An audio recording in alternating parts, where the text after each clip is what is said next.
ஒரு காலத்தில் பிரஷ்யா அப்படின்னு ஒரு தேசம் இருந்தது. இப்போ ஜெர்மனி இருக்குல்ல, இதோட பெரும்பகுதி ஒரு காலத்தில் பிரஷ்யாங்கிற பேரில் இருந்தது. அப்போ அதுக்கு அரசராக இருந்தவர் மகா ஃப்ரெடரிக், அதாவது ஃப்ரெடரிக் தி கிரேட் அப்படின்னு சொல்லுவாங்க. அந்த ராஜாவுக்கு ஒரு சந்தேகம்.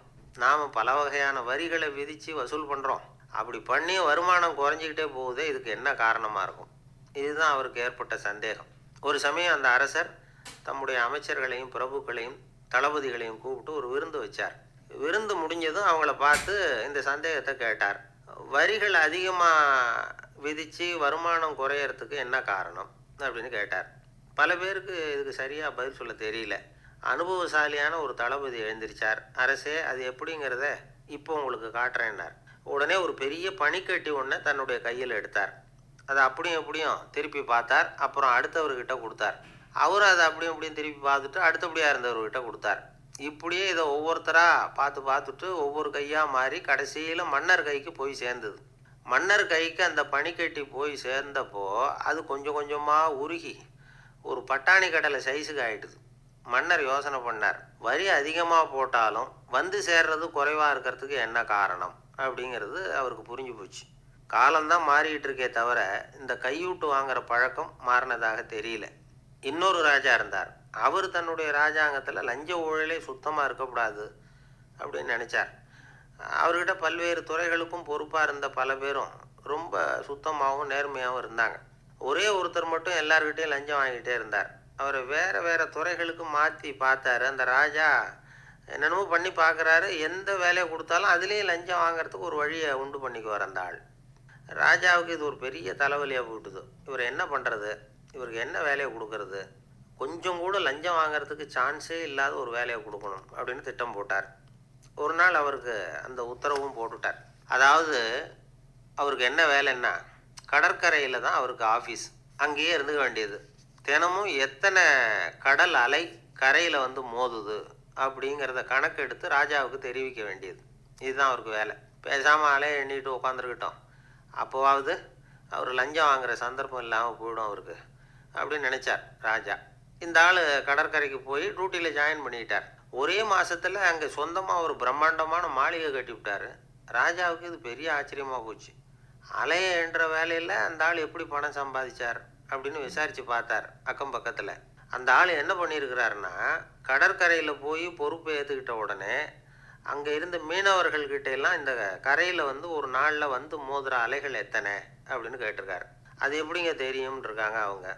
தினமும் அந்த எண்ணிக்கை தெரியணும். நம்ம ராஜாவுக்கு தினமும் அறிக்கை அனுப்பணும், டெய்லி ரிப்போர்ட்டு. தவறுனா நீங்கள் இந்த கடலில் போய் மீன் பிடிக்கிறதுக்கு ராஜாவோட அனுமதி கிடைக்காது அப்படின்ட்டுருக்காரு. உடனே மீனவர்களும் பயந்து போட்டாங்க. கடலுக்கு போகிறதுக்கு அனுமதி இல்லைன்னா பட்டினி கிடக்கிறது மாதிரி ஆகிடுமே. மெதுவாக அந்த ஆளுகிட்ட போனாங்க. காதோட காதாக சொன்னாங்க, ஐயா, எங்களால் வந்து கடல் அலையை வந்து எண்ண முடியாது. தினமும் எங்களால் முடிஞ்சதை உங்களுக்கு பணமாக கொடுத்துட்றோம். நீங்கள் தான் ராஜா கிட்ட சிபாரிசு பண்ணி நாங்கள் தொடர்ந்து மீன் பிடிக்கிறதுக்கு அனுமதி வாங்கி கொடுக்கணும் அப்படின்னு வேண்டிக்கிட்டாங்க. பணம் தினமும் வந்து சேர ஆரம்பிச்சுட்டுது. பதவியில் மற்ற பதவியோட இந்த பதவி எவ்வளவோ மேல் அப்படின்னு நினச்சிட்டோம் அந்த ஆள். அது மட்டும் இல்லை, தயவு பண்ணி என்னை இந்த இடத்த விட்டு மாற்றி விடாதீங்க சார் அப்படின்னு வேற கேட்க ஆரம்பிச்சிட்டானா. எனக்கு இது மட்டும்தான் சார் தெரியும், இதை தவிர வேறு எதுவும் தெரியாது அப்படின்னு சொல்லிக்கிட்டே காலம் தள்ளுறவங்க ரொம்ப பேர். அவங்களெல்லாம் கஷ்டப்பட வேண்டியிருக்கும். ஒருத்தர் தன்னுடைய தொழிலில் ரொம்ப கெட்டிக்காரராக இருக்கலாம். அதுக்காக எப்பவும் அதே ஞாபகத்தில் இருந்துக்கிட்டு உலகியல் அறிவு இல்லாமல் இருந்துடக்கூடாது. அது ஆபத்து. இதுக்காக நம்ம தாத்தா பாட்டிலாம் ஒரு கதை சொல்லுவாங்களே, கேள்விப்பட்டிருக்கீங்களா? ஒரு சமயம் ஒரு 4 பேர் சேர்ந்து வெளியூருக்கு பிரயாணம் போனாங்களாம். அந்த 4 பேர் எப்படி தெரியுமா?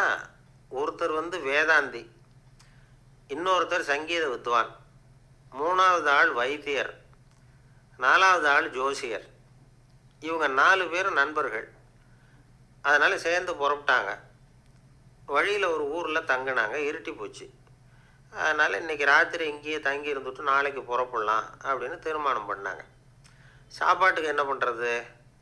அங்கேயே கடத்தெருவுக்கு போய் சாமான்லாம் வாங்கியாந்து சமைச்சு சாப்பிட்லாம்னு முடிவு பண்ணாங்க. 4 பேர் இருக்கிறதுனால ஆளுக்கு ஒரு காரியமாக செய்யலாம் அப்படின்னு வேலையை பிரிச்சுக்கிட்டாங்க.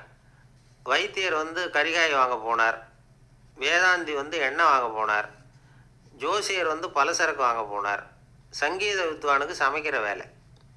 எல்லாம் சரி. ஆனால் நடந்தது என்ன தெரியுமா? கடைத்தெருவுக்கு காய்கறி வாங்க போனார்ல வைத்தியர், அங்கே போய் மார்க்கெட்டில் பார்த்தார். ஒவ்வொரு கறிகாயாக எடுத்து பார்த்தார். இது பித்தம், உடம்புக்கு ஒத்துக்காது, இது வாயு, உடம்புக்கு ஒத்துக்காது அப்படின்னு ஒவ்வொன்றா தள்ளினார். கடைசியில் ஒன்றுமே தேரல. வெறுங்கையோடு திரும்பி வந்துக்கிட்டு இருக்கிறார். எண்ணெய் வாங்க போனார் வேதாந்தி. அவர் ஒரு தொன்னையில் எண்ணெயை வாங்கினார். பேசாமல் அதை எடுத்துகிட்டு வர வேண்டியது தானே, முடியல. அவருடைய வேதாந்த மூளை சிந்திக்க ஆரம்பிச்சுட்டுது. இந்த தொன்னைக்கு எண்ணெய் ஆதாரமா அல்லது எண்ணெய்க்கு தொன்னை ஆதாரமா அப்படிங்கிற ஆராய்ச்சியில் இறங்கினார். என்னாச்சு தெரியுமா? அப்படி கவுத்து பார்த்தார். வாங்கின எண்ணெய் பூராவையும் வழியில் கொட்டிவிட்டு வெறும் தொண்டையோடு வந்து சேர்ந்தார். பலசரக்கு வாங்க போனார் ஜோசியர். அவர் ஒரு வழியில் பார்த்தாரு. வழியில் வந்தவங்களையெல்லாம் அங்கங்கே ஒரு மரத்தடியில் உட்கார வச்சு அவங்களுக்கெல்லாம் ஆர்வம் சொல்ல ஆரம்பிச்சிட்டார். அப்படி ஒவ்வொருத்தராக சொல்லி முடிச்சுட்டு கடத்தருக்கு போய் சேர்ந்தார். இவர் அங்கே போய் சேர்றதுக்குள்ளே ரொம்ப நேரம் ஆகிட்டுது. கடையெல்லாம் பூட்டிவிட்டு போயிட்டாங்க. என்ன செய்கிறது? அவரும் வெறுங்கையோட திரும்பி வந்து சேர்ந்தார். சரி, இவங்க கதை தான் இப்படி ஆச்சு. அங்கே சமைக்கிறதுக்காக உட்காந்துருந்தார் சங்கீத வித்வான். அவர் கதை என்னாச்சு தெரியுமா? அங்கே அவர் அடுப்பை பற்ற வச்சு ஒலையை கொதிக்க வச்சார். அதாவது ஒரு பானையில் தண்ணியை ஊற்றி அடுப்பில் வச்சார். அது கொதிக்க ஆரம்பிச்சிது. தண்ணி கொதிக்கிற சத்தம் இருக்குதுல்ல, அது இவருக்கு தாளம் போடுறது மாதிரி இருந்தது. ஒரே குஷி, பாட ஆரம்பிச்சிட்டார். பாடிக்கிட்டே உற்சாகமாக கையில் இருந்த கரண்டியால் அந்த பானையில் தட்டினார், தாளம் போடுறதா நினச்சிக்கிட்டு. அவ்வளவுதான், பானை பட்டுன்னு உடஞ்சி போச்சு. தலையில் கை வச்சுக்கிட்டு அவரும் உட்காந்துட்டார். எந்த தொழில் தெரிஞ்சாலும் சரி, அதை புத்திசாலித்தனமாக பயன்படுத்த தெரியலன்னா ஆபத்து தான். அதுக்காக தான் இந்த கதை. ஒரு பஸ்ஸு டிரைவர் ரொம்ப கெட்டிக்காரர். பஸ்ஸை ரொம்ப திறமையாக ஆபத்து இல்லாமல் ஓட்டினதுக்காக பரிசுலாம் வாங்கினவர். அவரே ஒரு படகு ஓட்டுறதுக்காக அழைச்சிட்டு போயிருக்கிறாங்க, மோட்டார் படகு. அதையும் ரொம்ப திறமையாக தான் ஓட்டிகிட்டு போயிருக்கிறாரு. நடுக்கடலில் போனதும் படகு நின்று போச்சு. மோட்டாரில் ஏதோ கோளாறு. என்ன செய்யலாம் அப்படின்னு அந்த டிரைவரை கேட்டிருக்கிறாங்க படகுல இருந்தவங்கெல்லாம். அப்போ அவர் சொன்னாராம், கவலைப்படாதீங்க, ஒன்றும் பிரச்சனை இல்லை, எல்லோரும் கொஞ்சம் கீழே இறங்கி பின்னாடி தள்ளுங்க, மோட்டார் ஸ்டார்ட் ஆகிடும் அப்படின்னாராம். ஒரு ஊரில் ஒரு இளைஞன் இருந்தான். ஒரு நாள் அவன் ஒரு குருவை தேடிக்கிட்டு புறப்பட்டான். ஊரை விட்டு வெளியில் போனான். போகிற வழியில் ஒரு காடு. அந்த காட்டில் ஒரு மரத்தடியில் ஒரு பெரியவர் உட்காந்துருக்கிறார். அமைதியாக மௌனமாக அவர் அமர்ந்திருக்கிறார். இந்த பெரியவரை விசாரிக்கலாம், குருவை தேடி கண்டுபிடிக்கிறதுக்கு இவர் ஏதாவது ஒரு வழி சொல்லி கொடுப்பார் அப்படின்னு நினச்சிக்கிட்டு அவரை நெருங்கினான். ஐயா, எனக்கு ஒரு குரு தேவை, எங்கே கிடைப்பார்? அவரை எப்படி அடையாளம் கண்டுபிடிக்கிறது? அதை பற்றி ஏதாவது விவரம் சொன்னீங்கன்னா நான் கண்டுபிடிச்சிக்குவேன் அப்படின்ட்டுருக்கான். பெரியவர் நிமிர்ந்து பார்த்தார். தம்பி, அது ரொம்ப சுலபம். அவர் வயசானவராக இருப்பார், என்னை விட சுமார் 30 வயசு அதிகமாக இருக்கும். அவர் ஒரு மரத்தடியில் தான் உட்காந்துருப்பார் அப்படின்ட்டுருக்கான். சரிங்க பெரியவரே, அது என்ன மாதிரியான மரம், எப்படி இருக்கும் அப்படின்னு கேட்டிருக்கான். பெரியவர் அந்த விவரங்களையும் சொல்லியிருக்கிறாரு. அது மட்டும் இல்லை, சந்திக்கிற நாள், நேரம், வினாடி முதற்கொண்டு எல்லா விவரங்களையும் துல்லியமாக சொன்னாராம். இவ்வளவு விவரங்களை இவரால் எப்படி சொல்ல முடியுது அப்படின்னு இவனுக்கு ஆச்சரியம். இருந்தாலும் அந்த பெரியவர் கடைசியாக ஒரு விவரம் சொன்னார். அது என்ன தெரியுமா? எப்படியும் நீ அவரை சந்திக்கிறதுக்கு ஒரு 30 வருஷம் ஆகும் அப்படின்னு சொல்லிவிட்டாராம். ரொம்ப நன்றிங்க பெரியவரே அப்படின்னு சொல்லிவிட்டு அந்த இளைஞன் புறப்பட்டுருக்கான். இப்போ அவனுக்கு குரு பற்றின விவரம் எல்லாம் கிடச்சிட்டுது, சந்திக்கிற நேரமும் தெரிஞ்சுட்டுது. ஆனால் 30 வருஷம் அவரை தேடி அலைய வேண்டியிருக்குமே. அவன் தேட ஆரம்பித்தான். காடு மலை எல்லாம் சுற்றி அலைஞ்சான். பல வருஷங்கள் தேடினான். அழுத்து போயிட்டான். கடைசியில் அவனுக்கும் வயசாகிட்டுது. கடைசியில் தன்னுடைய சொந்த ஊருக்கே திரும்பி போய்கிட்டு இருந்தான். அங்கே ஒரு மரத்தடியில் அவன் தேடிக்கிட்டு இருந்த குருநாதர் கிடைச்சார். யார் அவருன்னா, 30 வருஷத்துக்கு முன்னாடி வழி சொல்லி கொடுத்தாருல அதே பெரியவர். அவருக்கு இப்போ 30 வயசு அதிகமாக இருந்தது. அதே மரம். அன்னைக்கு பெரியவர் சொன்ன அடையாளம் இப்போ பொருத்தமாக இருந்தது. இப்போ அந்த பெரியவர் சொன்னார், சரியாக வந்து சேர்ந்துட்டேன், வா, உனக்காக தான் நான் இவ்வளவு காலமும் காத்துக்கிட்டு இருந்தேன் அப்படின்னாராம். என்ன சொல்கிறீங்கன்றிருக்கான். 30 வருஷத்துக்கு முன்னாடி என்கிட்ட வந்தியே, அப்போவே என் காலம் வந்து முடிஞ்சு போயிருந்தது. அப்போவே என்ன உனக்கு அடையாளம் தெரியல, அதனால் இவ்வளவு காலம் உனக்காக காத்துட்ருக்கும்படி ஆகிட்டுது அப்படின்னாராம். ஐயா, அப்போவே நீங்கள் சொல்லியிருக்கலாமே, இதுதான் 30 வருஷம் கழித்து நீ சந்திக்க போகிற இடம், நான் தான் உன்னுடைய குரு அப்படின்னு சொல்லியிருக்கலாமே அப்படின்ட்டுருக்கான். அந்த பெரியவர் சிரிச்சுக்கிட்டே அதுக்கு பதில் சொன்னாராம்.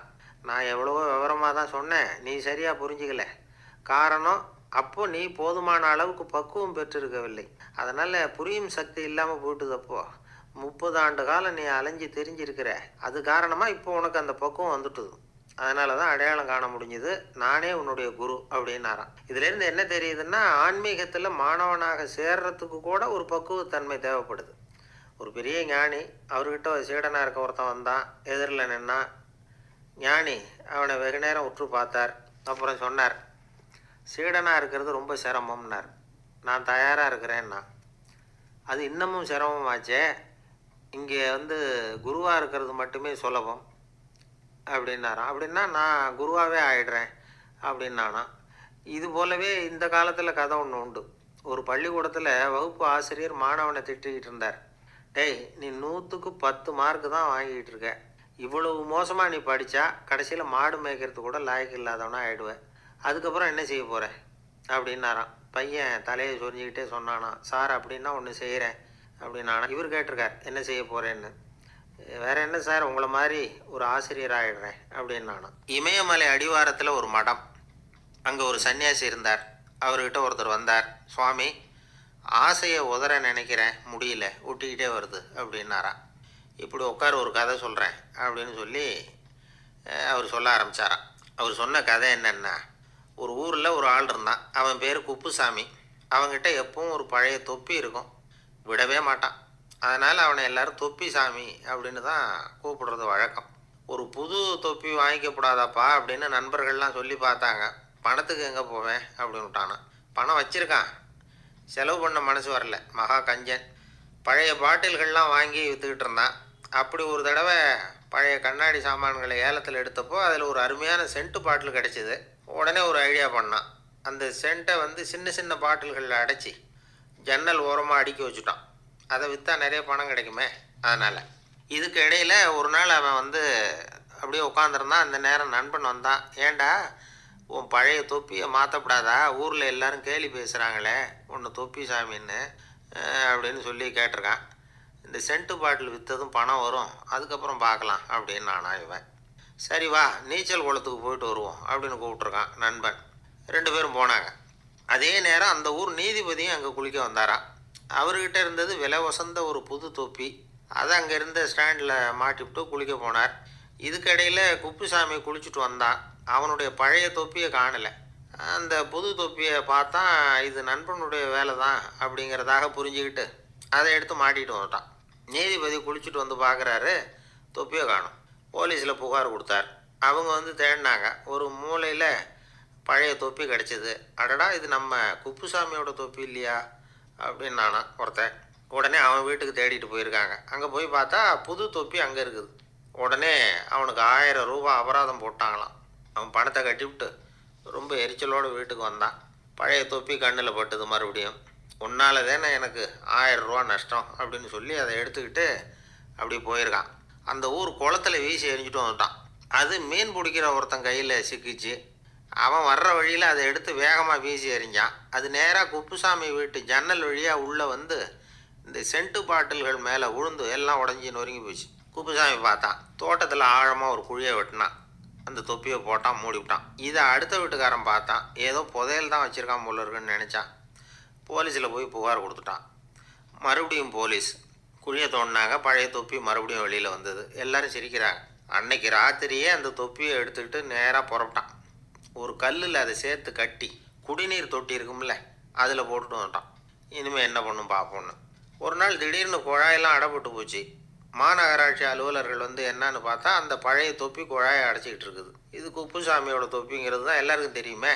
உடனே குடிநீரை பாழாக்கணத்துக்காக குப்புசாமிக்கு கோர்ட்டு 2500 ரூபா அபராதம் போட்டுவிட்டுது. அதையும் கட்டிவிட்டு வெளில வந்தான். கடைசியாக முடிவு பண்ணான்.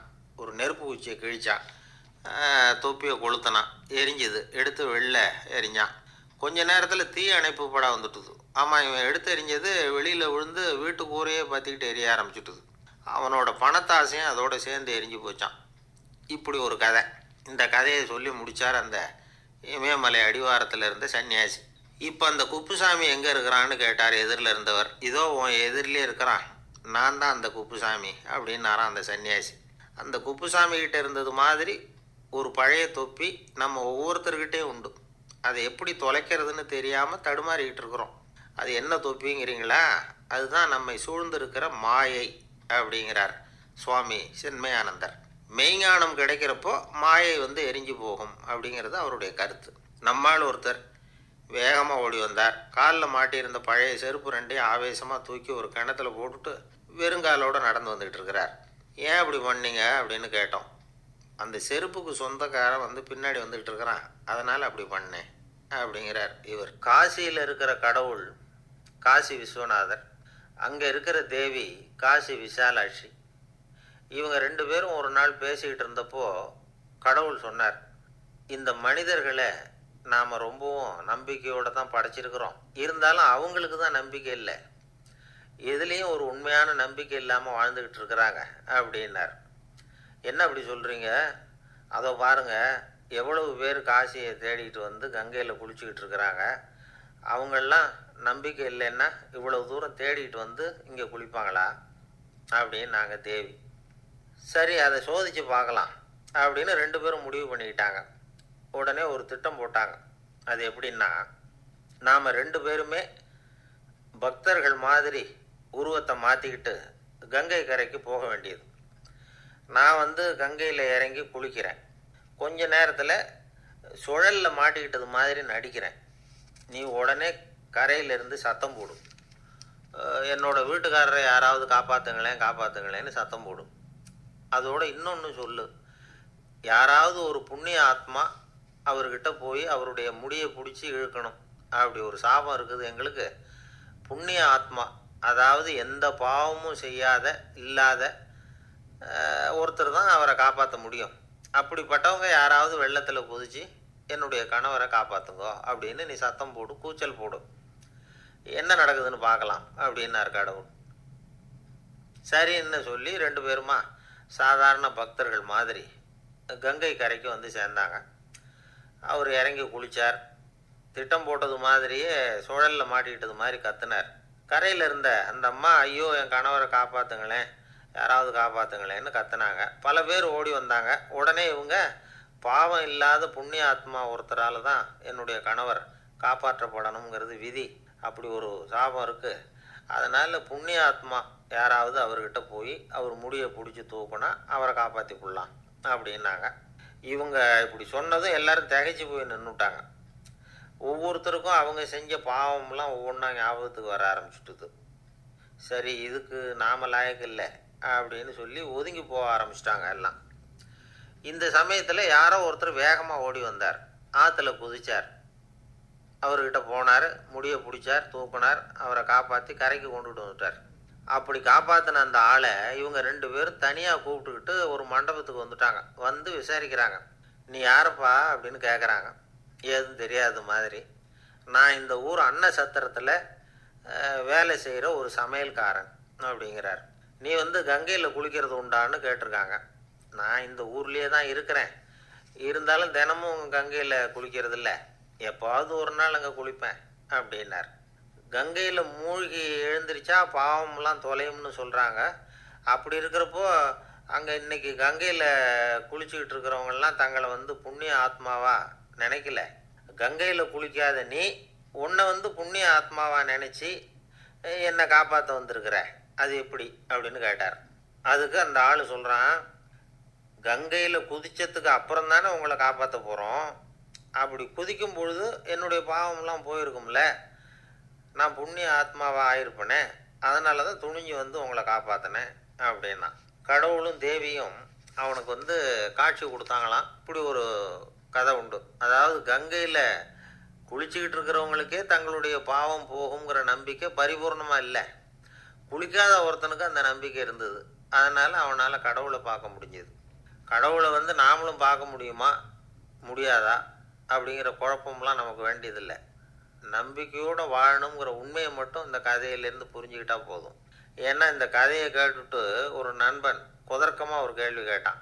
ஏன் சார், கங்கையில் குளித்தா பாவம் போயிடும்னு சொல்கிறீங்களே, நான் எனக்கு வேண்டாத ஒருத்தனை அழைச்சிட்டு போய் கங்கையிலேயே தள்ளி விட்டுட்டு அதுக்கப்புறம் அங்கேயே முழுக்க போட்டுட்டு நான் செஞ்ச பாவத்தை வந்து அதுலேயே கழுவி விட்டுட்டு மறுபடியும் உங்ககிட்ட வந்துடுறேன்னு வச்சுக்கோங்க, நீங்கள் என்னை வந்து புண்ணிய ஆத்மான்னு ஏற்றுக்குவீங்களா அப்படிங்கிறான்.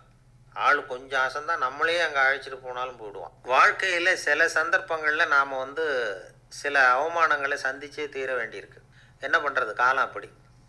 அவமானப்படுறவங்க உடனே அடங்கி போயிடுறது தான் உலக வழக்கம். அவமானப்பட்டால் உடனே சீறி எழறவங்களும் உண்டு. ஆனால் அதையே ஒரு சவாலாக எடுத்துக்கிட்டு முன்னுக்கு வர்றவங்களும் சில பேர் இருக்கிறாங்க. அவங்க ரொம்ப அபூர்வம். இன்றைக்கி மனோதத்துவ நிபுணர்கள்லாம் என்ன சொல்கிறாங்க தெரியுமா? அவமானப்பட்டுட்டா உடனே அடங்கி போயிடக்கூடாதான். அதையே ஒரு சவாலாக எடுத்துக்கிட்டு மனசில் ஒரு வைராக்கியத்தோட முயற்சி பண்ணுனா வாழ்க்கையில் எல்லாரும் முன்னேறலாமா. அவமானங்கிறத நாம் வைராக்கியமாக மாற்றிக்கணும். அதுதான் வெற்றிக்கு வழி. ராமர் இந்த பூமியில் பிறந்ததே ஒரு வைராக்கியத்தினால தான் சார் அப்படின்னார் ஒருத்தர். எப்படிங்க அது அப்படின்னு கேட்டேன். அவர் சொன்னார், தசரதருக்கு ராமர் குழந்தையா பிறக்கணும், அப்போ தான் இங்கே இருக்கிற கஷ்டங்கள்லாம் நீங்கும் அப்படின்னு சர்வ லோகமும் எதிர்பார்த்துக்கிட்டு இருக்குது. ஆனால் அவர் எப்போ பிறப்பார் அப்படின்னு யாருக்கும் தெரியல. அந்த காரியம் சீக்கிரம் நடக்கணுமே, அதுக்கு என்ன பண்ணுறது? நாரதர் வந்தார் ஒரு நாள் தசரதரை தேடி. தசரதா, உனக்கு ஒரு செய்தி தெரியுமான்னு ஆரம்பித்தார். அவர் எப்பவும் இப்படித்தானே ஆரம்பிக்கிறது வழக்கம். என்ன விஷயம்னு கேட்டார் தசரதர். தசரதா, நீ அடிக்கடி உன்னோட தேரில் ஏறிக்கிட்டு தேவலோகத்துக்கு போகிற, அங்கே போகிற வர்ற எல்லாம் பண்ணிகிட்ருக்க, எல்லாம் சரி. தேவலோகத்துலேயும் உன்னை நல்லபடியாக தான் வரவேற்கிறாங்க. தேவேந்திரன் உன்னை பிரியமாக அழைச்சிட்டு போய் தன்னுடைய அரியாசனத்திலேயே தனக்கு பக்கத்திலேயே உட்கார வைக்கிறான். நீயும் சந்தோஷமாக உட்காந்து பேசிவிட்டு வந்துடுற. ஆனால் நீ இங்கே வந்ததுக்கு அப்புறம் அங்கே என்ன நடக்குது தெரியுமா உனக்கு அப்படின்னாரான் நாரதர். என்ன நடக்குது எனக்கு ஒன்றும் தெரியலையே அப்படின்னாரான் தசரதர்.